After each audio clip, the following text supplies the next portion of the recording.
que é um dos livros mais lindos da Bíblia, mas também é um dos menos lidos da Bíblia. Talvez porque a gente associa o nome Apocalipse a tragédias, não é mesmo? A mortes, a colapsos. Acontece uma tragédia, é um clima apocalíptico, né? Então, associado a isso, de repente traz uma barreira entre o leitor e o próprio livro.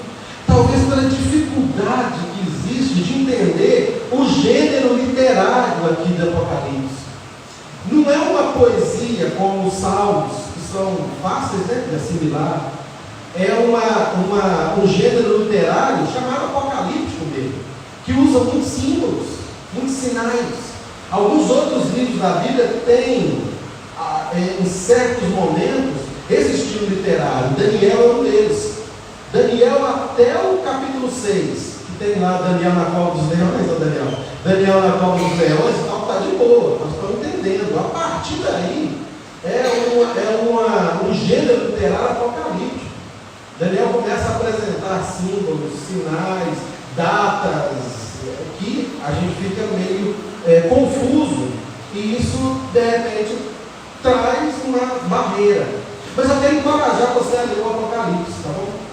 Nesse início de palavra aqui, eu quero encorajar você a estudar o Apocalipse. Sabe por quê? Porque o Apocalipse, irmãos, é um livro da esperança, é um livro da adoração. Você sabia disso? Às vezes a gente chega lá, não salmos que tem cânticos e tal.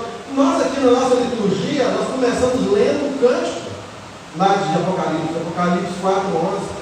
Acabamos de cantar um aqui, ó, que está sentado no trono, é Cordeiro, seja louvor, cânticos do Apocalipse. Existem vários cânticos, não é só tragédia, é um livro da adoração ao Cristo vencedor, ao Cristo glorificado. É talvez um livro com mais adoração que existe na Bíblia, se considerarmos esses cânticos.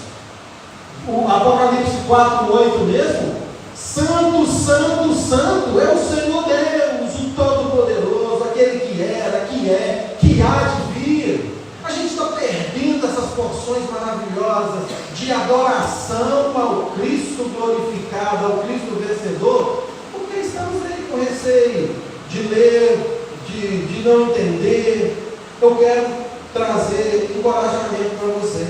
Talvez você está tendo dificuldade com o livro do Apocalipse, porque você pensa, como eu também pensava e eu enxergava, como um livro que é uma narrativa só, do capítulo 1 ao 22, cronológica, e aí confunde a nossa cabeça. Na verdade, só para adiantar alguma coisa, que de repente a gente vai fazer uns estudos sobre o Apocalipse aqui, mas na realidade o Apocalipse são várias sessões, são 7 sessões, que contam a mesma história. Ela encerra e ele reconta a mesma história, acrescentando elementos ali.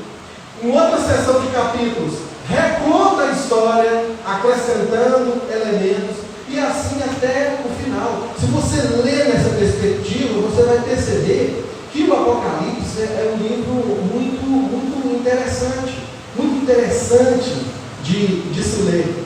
Eu coloquei aqui, do capítulo 1 a 3, tem a história do Cristo glorificado que está junto com a igreja. E nos 7 candeeiros, a luz que está em cada igreja é a luz que a igreja precisa ser, diante das dificuldades aqui da vida. Capítulo 3, ele encerra essa história. A partir do 4 ao 7, ele reconta isso, do Cristo glorificado, mas a partir do trono de Deus, e ele acrescenta outros elementos. Agora os 7 selos, que vão ser abertos, trazendo tragédias, enfim. Encerra no 7, de 8 a 11, reconta a mesma história do Cristo glorificado. É por isso que, eu não sei se você já leu o Apocalipse, já ousou ler o Apocalipse, você percebe lá que, às vezes você chega em determinado capítulo, está tudo bem agora, a igreja entrou no descanso, de repente você começa outros capítulos, está tudo flagelo de novo, não é? É por isso, acabou essa sessão. Agora ele reconta. Se você ler o Apocalipse todo, você vai ver várias batalhas finais. Acabou, e venceu. Depois começa tudo de novo, um flagelo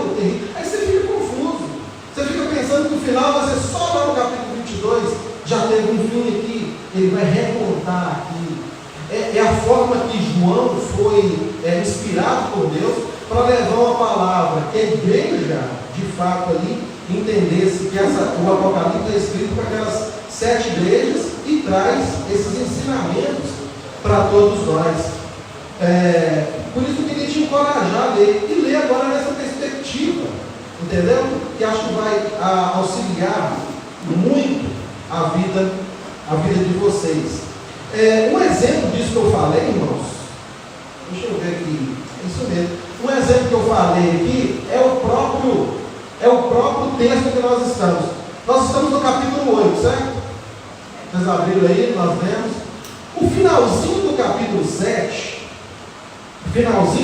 7, eu vou ler alguns versículos aqui e depois aquele ali. O capítulo 7, 14, fala assim: são esses os que vêm da grande tribulação, lavaram suas vestiduras, alvejaram no sangue do Cordeiro, razão porque se acham diante do trono de Deus. O povo já está diante do trono, servem de dia e de noite. Aquele que se assenta no trono estenderá sobre eles o seu tabernáculo. Logo 16: jamais terão fome, nunca mais terão sede, não cairá sobre eles o sol, nem ardor algum. Vamos ler o 17 juntos lá, 1, 2 e... Pois o Cordeiro que se encontra no meio do trono os apacentará e os guiará para as fontes da água da vida, e Deus guiará os olhos toda a água. Gente, acabou.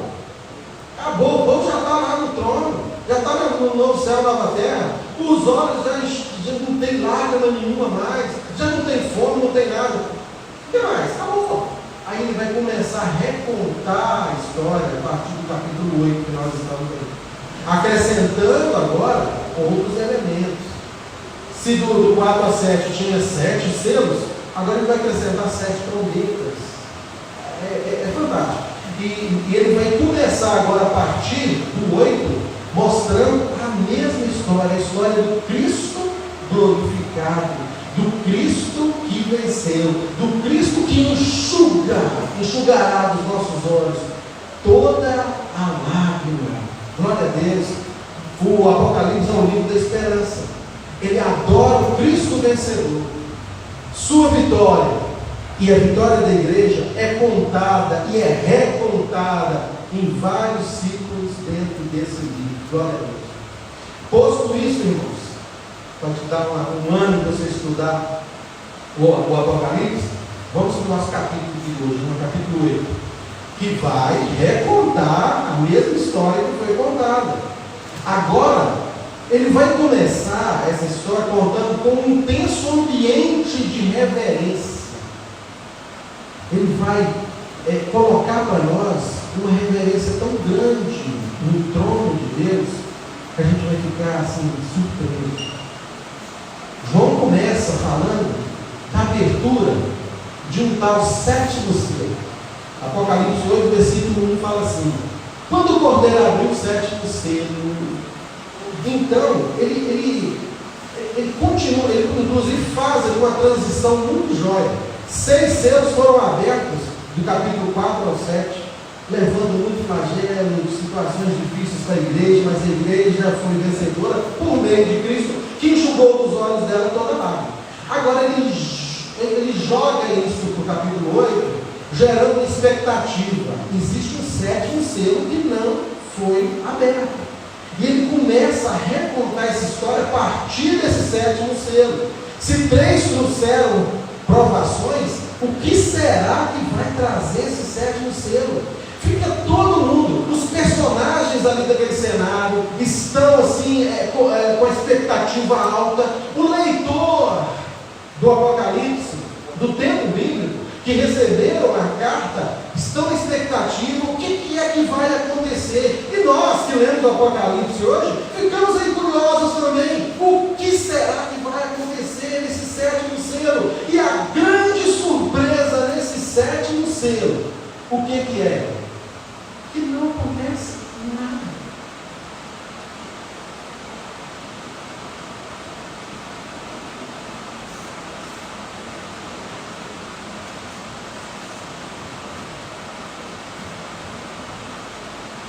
Houve silêncio, coisa que a gente não está acostumado. Aí você imagina o silêncio aqui entre nós. pecadores,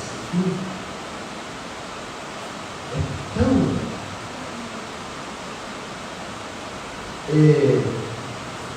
vou colocar uma palavra, é ensurdecedor, porque você vê que o que está acontecendo? Por que o pastor parou de falar?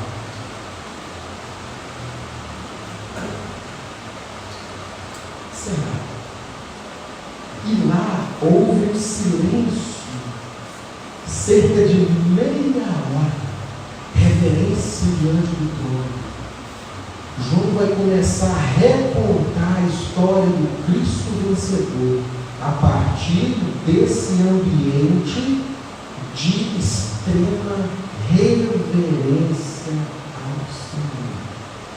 Em meio a esse silêncio ensurdecedor daquele cenário que João está vendo, o versículo 2 mostra que algo vai acontecer maravilhosamente. 7 anjos vão ficar em pé diante do trono. 7 anjos. Viu 7 anjos que se acham em pé diante de Deus. E eles foram dar 7 trombetas. Você imaginou o cenário aqui? Todo mundo. A expectativa de saber o que vinha no 7º selo é alta. Ele abre o 7º selo e vem o que? Silêncio. Nada. De repente, 7 anjos que se acham em pé diante de Deus, alguém entrega para eles 7 trombetas. 7 trombetas. E agora, a expectativa toda está em cima de quê? Dessas 7 trombetas. O que vai acontecer quando tocar essas 7 trombetas? Nesse silêncio todo. O que vai acontecer? É a expectativa dos personagens da visão, é a expectativa do leitor do texto bíblico, é a nossa expectativa também. E essas trombetas, com certeza, vão mostrar algo. Está a partir do versículo 7, aí que nós nem lemos. Vamos falar aqui que 4 delas vão trazer calamidade para a natureza, para matas, para os rios, enfim. As 3 últimas calamidades para o homem. E a gente está percebendo muito isso acontecer, não é mesmo?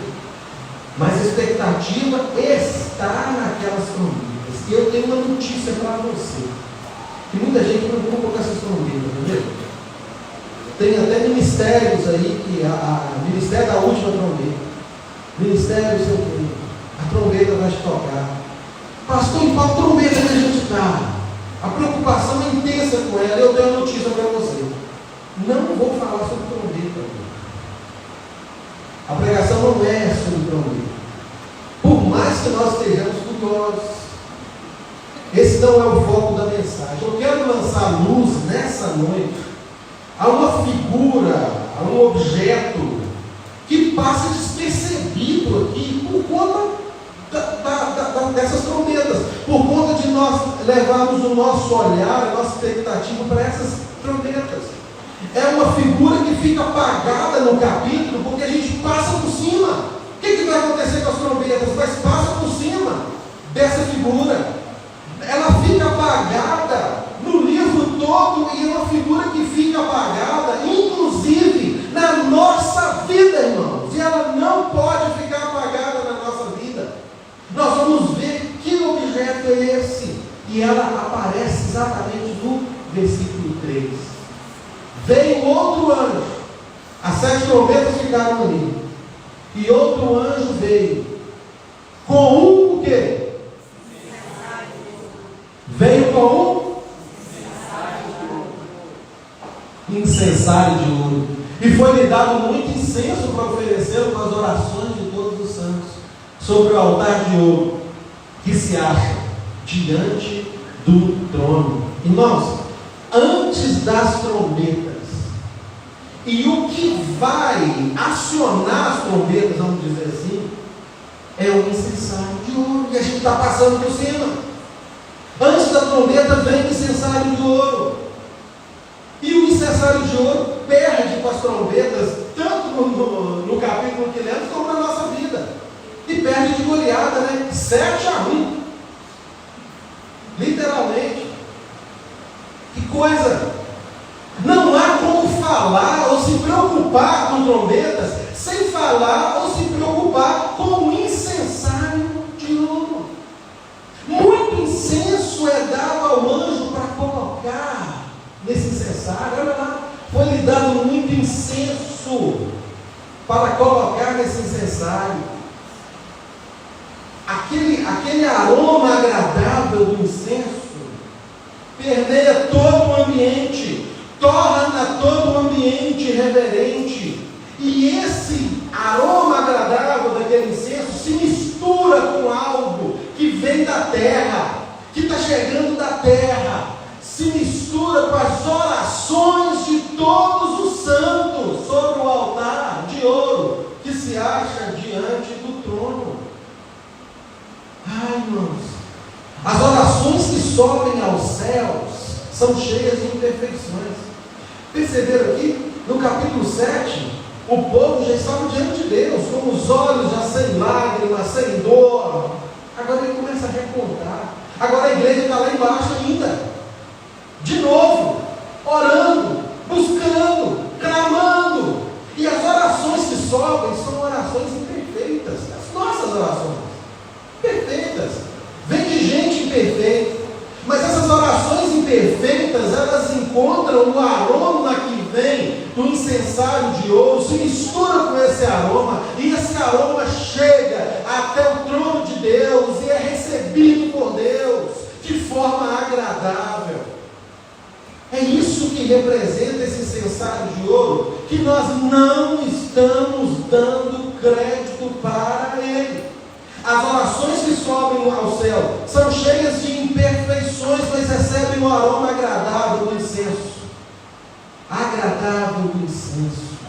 Que são aceitas por Deus. Versículo 4. Leiam, por favor, em nome de Jesus. 1, 2 e da mão do anjo.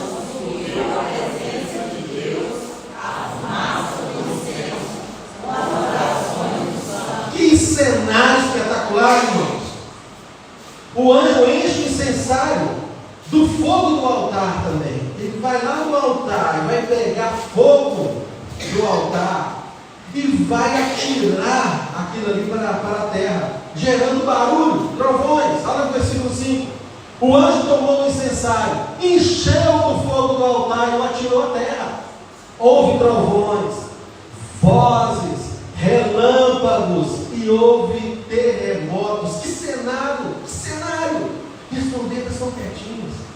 E o que aciona o toque delas depois é justamente esse incensário de ouro que recebe a oração dos santos, que recebe a oração da igreja. O barulho que é ouvido ali naquele momento é a resposta de Deus ao clamor da igreja que está sofrendo aqui embaixo, mas está clamando. O juízo de Deus contra os perseguidores da igreja, irmãos, está liberado. Existe esse barulho grande. A oração dos santos moveu os céus. A oração dos santos ainda move os céus. Só a partir de tudo isso, só a partir do incensário de ouro, da oração que sobe da terra, misturado ao aroma do incenso ali no trono, que chega ao trono do Senhor, só a partir desse barulho, que é a resposta de Deus às orações dos santos, só a partir daí, os anjos preparam para tocar as trombetas. Então, os 7 anjos que tinham 7 trombetas prepararam-se para tocar. E a gente preocupado com as trombetas. E não nos preocupando com o incensário de ouro, que é essa vida de oração. Irmãos, a situação do mundo é de verdadeiro caos, de verdadeira calamidade. Muitas tragédias nós já estamos vivendo. Todas aquelas ocorrências que vão vir com o toque dessas trombetas, nós já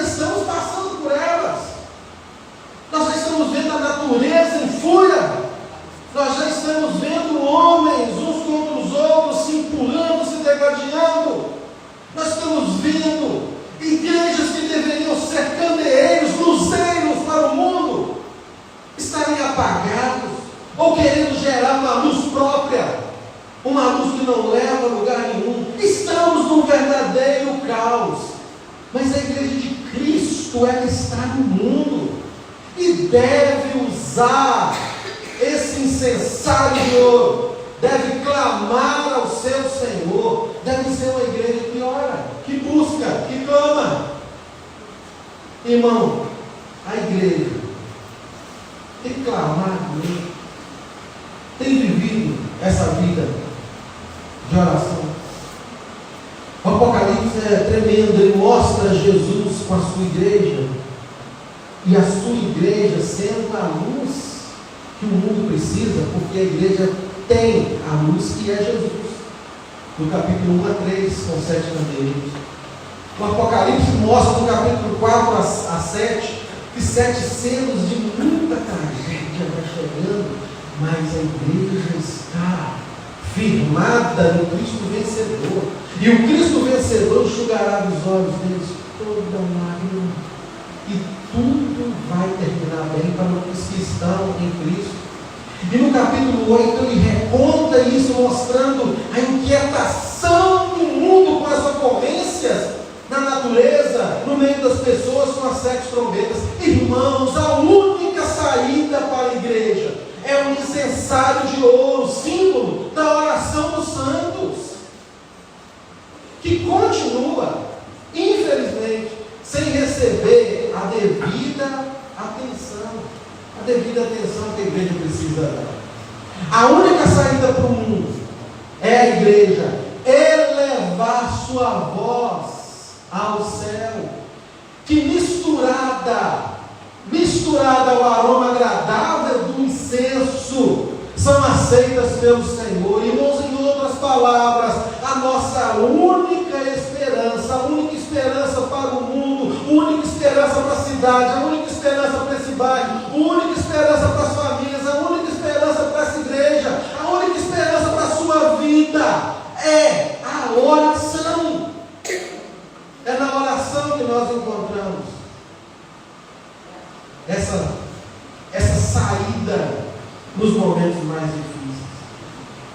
Irmãos, suas vozes, nossas vozes, estão misturadas às vozes dos santos em todo o mundo, estão misturadas com ela lá no trono de Deus. Deus está recebendo a voz, sua voz em oração. Homem aqui, falar com os homens do agora.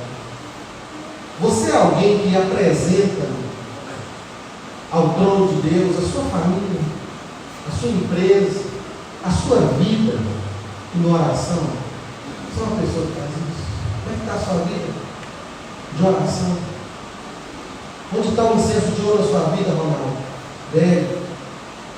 Onde está a vida, Ricardo? Vicente, Cristiano, Daniel, Guilherme, João Marcos, homens, São Raimundo, poucos homens, né? Pedro, um bicho difícil, Emerson, Wagner, um bicho que está sempre tranquilo, deitado em berço esplêndido, naquela certeza que não, estou trabalhando, estou colocando as coisas em casa, estou isso, estou aquilo. Você é homem de oração? Homem que é homem de oração, querido. Homem que é homem não deixa o incenso de ouro para o lado, não. Você precisa buscar isso na sua vida. Quantas vezes, homem, a sua voz foi ouvida no céu em prol do seu filho, da sua esposa, da sua família, do seu país, da política? Discute-se muita política, começa a brigar um com o outro, isso e aquilo, ele fala isso e aquilo, espraveja, xinga, reclama. Onde está a sua voz diante de Deus, buscando ao Senhor? Que tal erguer em oração? Que tal valorizar incensário de ouro? Famílias estão sendo destruídas aí porque pais não colocaram o incensário de ouro, a oração, a vida vida de oração como algo de valor para a sua casa e para a sua vida. Essa semana tivemos 2 casos de meninos que mataram os pais. Um deles, de forma terrível, com machado, e matou os pais, e colocou fogo. O outro foi na padaria, o outro voltou e esfaqueou a mãe morta. Como? O que a gente vai fazer se as leis são brandas, especialmente para o menor? A gente precisa ter gente, ter homem, que enxerga espiritualmente, que busca a Deus, que ora, que pede pela sua família, tem graça, meu Deus, tem misericórdia dos meus filhos, tem misericórdia dos meus filhos. Homens que estão deixando essa obrigação para a mãe. Para de colocar esse peso na vida da sua esposa. Põe essa obrigação na mãe.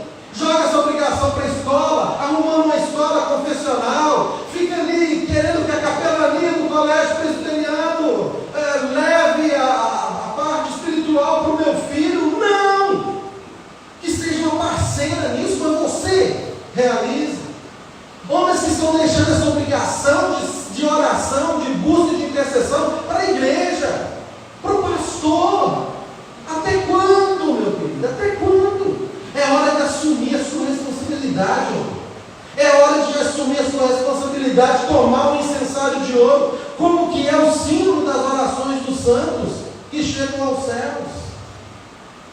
Você precisa levar a sua família para os pés da cruz, em clamor aos céus. Qual a última vez, homem aqui, qual a última vez que o chão do seu quarto sentiu o peso dos seus joelhos, buscando a Deus por uma vida mais íntima com Ele e por uma família conectada ao Senhor? Quando foi que isso aconteceu? Homem se preocupa, sim, em ser exemplo de trabalhador honrado. E é bom deixar esse exemplo. Ser exemplo de provedor, ótimo. De mantenedor do lar, sensacional. Mas acima de tudo, o homem que é homem de Deus, se preocupa em deixar exemplo de homem de oração para o seu filho. Exemplo de vida com Deus para o seu filho. O que você está deixando para o seu filho? Quem que você está deixando para o seu filho? Meu pai joga videogame comigo, meu pai joga bola comigo, meu pai isso aqui comigo, isso aquilo, joia, continue fazendo isso. Mas sabe o que ele vai fazer? Meu pai é um homem de oração. Eu falo meu pai de joelho orando. Meu pai me ensinou o caminho do Senhor. Ai, irmãos, trabalho mesmo, mas não seja refém do seu trabalho. Seus filhos precisam de você, sua família precisa de você, a sociedade precisa de homens que buscam a Deus. Divirta-se. Como é bom divertir com os filhos. Brincar de lutinha. Deixar a mamãe preocupada lá. Minha mãe ficou preocupada, lutando comigo, que você vai machucar. Não, estou brincando, mano. É bom. Mas não deixe que isso tire o foco daquilo que é essencial, que é uma vida devocional para a sua família.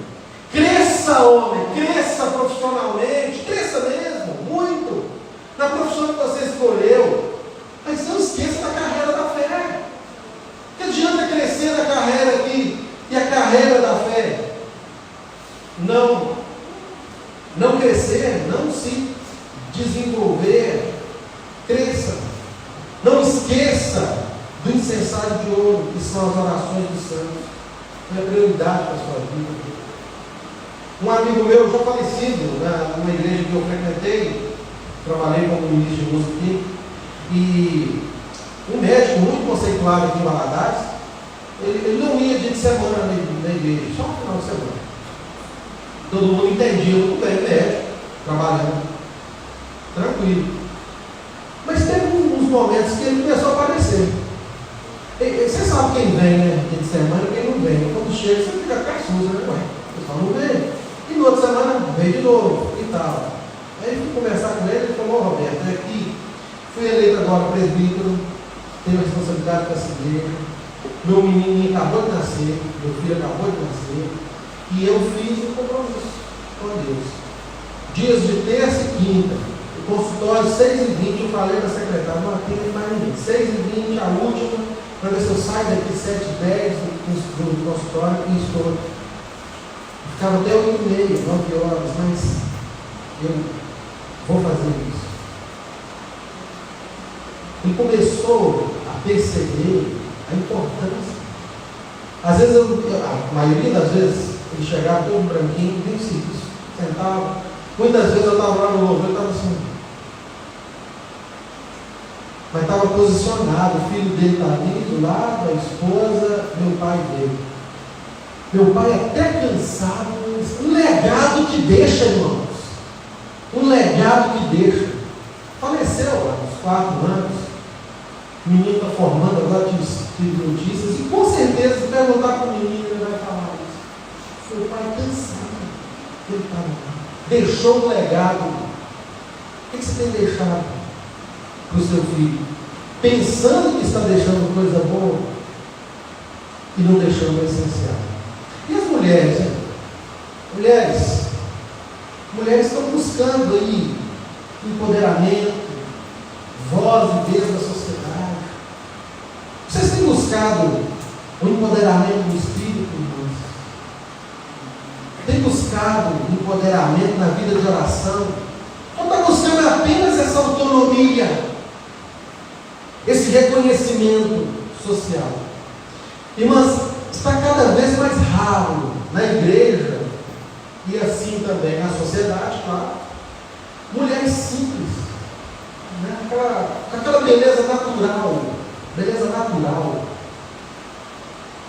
desejosa de serem servas do Deus Altíssimo, desejosas de serem auxiliadoras do marido, presentes na vida dos filhos, relevantes e reconhecidas na sociedade pela postura sábia de uma serva dependente de Deus.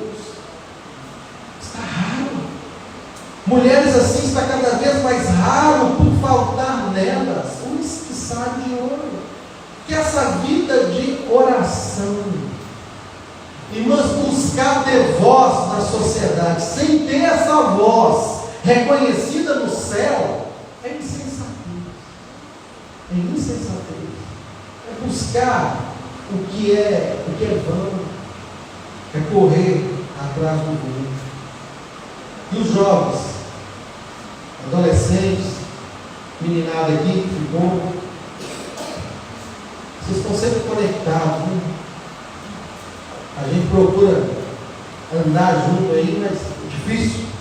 A tecnologia avança a cada dia, mas os meninos estão sempre conectados. Uma pergunta: você tem estado conectado ao trono de Deus em oração? Conectado ao Senhor? O incensário de ouro tem sido um objeto importante na sua vida? A oração dos santos no trono de Deus tem sido importante na sua vida? Ou vocês têm tido outros objetos nas suas mentes? Outras coisas. A juventude conectada com o mundo é bom, informações rápidas que chegam, com uma rapidez realmente incrível. Ficam com a vida presa a telas, mas se for usado para o bem, isso é bom demais. Mas é importante observar também o avanço da sua vida de oração. Um jovem que ora, um menino que ora, uma criança que ora, um adolescente que ora, ele é diferente. A oração é um elemento distintivo, exclusivo, mais lindo para a sua geração. É o que você pode passar de melhor e que vai te diferenciar de fato, é a oração.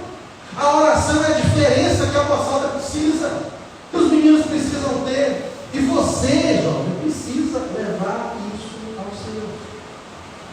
Há uma história que conta-se que por volta de 1940 houve uma caravana veio dos Estados Unidos para a Inglaterra com alguns jovens que foram visitar a casa, os locais onde andou, uma tour sobre onde foi John Wesley, onde John Wesley mandou e ensinou. Eles foram na casa de John Wesley, eles viram lá a escrivaninha, o lugar onde John Wesley orava, e naquela época tinha ainda as marcas ali dos joelhos dele. Um amigo meu foi lá há cerca de 2 anos e colocou essas marcas no dedo, tem lá no tapete, preservando essa história. Muito legal. Mas aí fizeram todo o tour e estavam indo embora. Já estavam lá para entrar no ônibus e o chefe da delegação ele sentiu falta de um menino. Sempre tem um, né? Faz uma bagunça, uma arruaça. Cadê esse menino? Onde que está? E procuraram por todo lado, foram ali, foram aqui, foram para a casa de John Wesley de novo. Subiram a escadinha, aquela escadinha estreita, foi no quarto, estava lá um menino. Estava lá um menino ajoelhado. O lugar lá onde John Wesley orava. E eles ouviram a oração do menino. E o menino orando assim: Senhor, faz de novo. Senhor, faz de novo. Ele pedia para que Deus fizesse nele o que ele tinha feito com John Wesley. Ele queria ser relevante na sua sociedade. Ele queria ser diferente. Ele queria ser um jovem diferente. Senhor, faz de novo. E o chefe da delegação chegou e colocou a mão no ombro dele e falou: Billy, nós temos que ir embora. Esse menino é Billy Graham, maior pregador do século XX. Levou milhares aos pés do Senhor. Ô jovem, qual o seu desejo? Senhor, faz de novo. Eu quero ser igual. É triste ver que jovens estão querendo e estão tomando como exemplo influenciadores terríveis que só levam os jovens para o inferno mesmo, para a morte. É triste ver jovens querendo e tendo como exemplo gente que não tem conteúdo algum para oferecer. Ou melhor, tem conteúdo podre, sujo. Jovens, sejam diferentes. A oração de vocês seja essa. Senhor, faz de novo. Olha para a cruz e fala: Senhor, que o Cristo glorificado esteja presente na minha vida, que eu seja diferente, que eu faça a diferença na sociedade e onde eu estiver. O incensário de ouro tem faltado das nossas igrejas. A mobilização da igreja em oração tem minguado. O que será de nós, irmãos, se não orarmos, se não buscarmos termos esse incensário de ouro junto a nós? Que será de nós? Eu encerro com isso. Que será de nós se continuarmos temendo a presença dos flagelos das trombetas e não temendo a ausência do incensário de ouro na nossa vida? Que será de nós? Ore sem cessar. A vida de oração perseverante que vai nos fortalecer diante dos juízos de Deus sobre o mundo.